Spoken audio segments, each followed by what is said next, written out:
gives a chance of folks in the public to address the commissioners with concerns that they have on their heart and minds. And I would open that part of the meeting. If anyone wants to address the commissioners, please come forward, state your name. Brandon Hawks, Allegheny County. First off, good evening, everyone. I stand before you because while I listened to the so-called economic progress and solutions from our economic developer last time, I kind of felt a bit frustrated. I'll make this very clear before anybody misinterprets me. It is not one individual's fault for the economy of how it is in this county or in this nation. However, it is a collection of endless bad decisions and legislation and clear ignorance of how the economy works as guys where we're at, locally and nationally.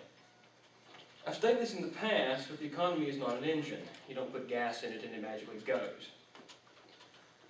The economy is handled by individuals.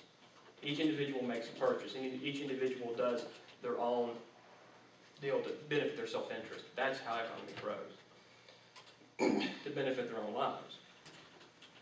There was a small exchange here on the board between Commissioner Goodrow and Commissioner Lees, and about the role of government in unfunded mandates. Now, first off, I agree. Nobody likes unfunded mandates. Nobody does. It's a burden on the local government or state government, whoever manages it or forces it.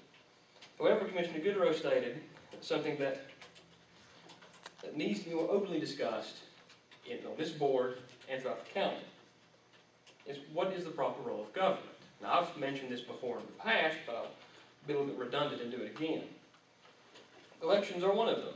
Protecting private property, contract law, the defense, or in this case, in county-wise, police force. These are basic ideas we all can agree on in courts. However, Commissioner Goodrow also stated that this government, the county government, we spend money on things we have no business in funding because they're not a proper role or a general public good for the rest of the county. Just think, maybe less than 30 some odd years ago, this county government had zero debt. We owed nobody.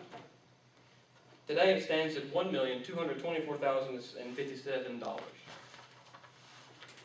In 3 decades, I'm only 25 years old, mind you. In 3 decades, we have put ourselves into that much debt.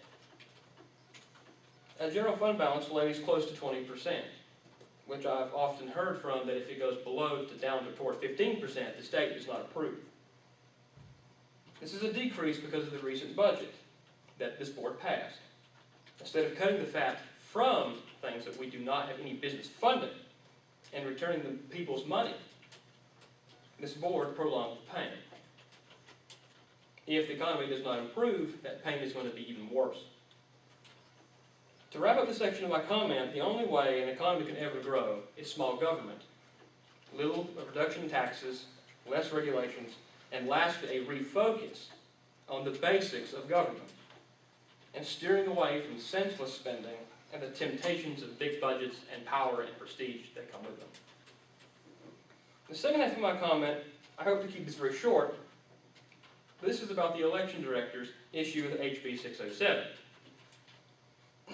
The bill, the director stated, was to require use of paper ballots. Now, that bill is in or was in the House. That is true. She did not lie on that case. I did some research of my own. I made a few contacts in Raleigh that I've known over the years and asked about this bill. First, the bill is not in the Senate. It is in a sense clerk office, where it has been held since July 15th of 2013. And as far as I can tell, this bill has never been in any study committee and has never been considered for any omnibus bill in the Senate. Thus, for a moment, it's in political limbo. Now, the old joke is, about the Senate, is that that's where bills go to die.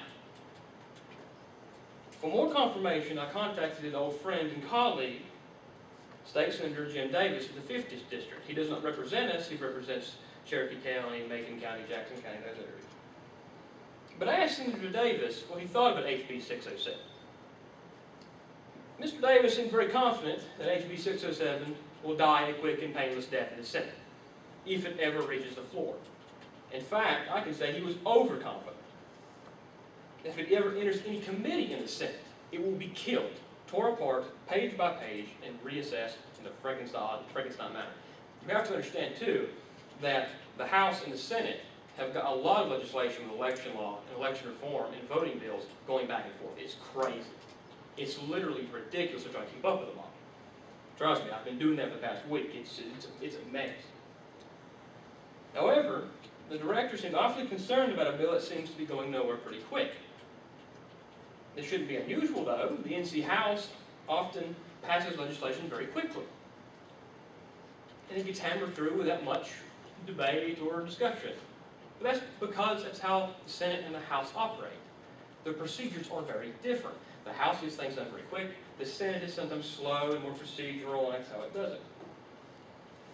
There have been jokes in the political science area, political science classrooms, whatnot, about the NC House and how it's been acting lately. In fact, one of my colleagues who's now studying law said that, quote, if I could put up a bill in the NC House that would exempt me from debt in North Carolina, it would probably pass the NC House, only to die a cold and lonely death in the NC Senate, unquote.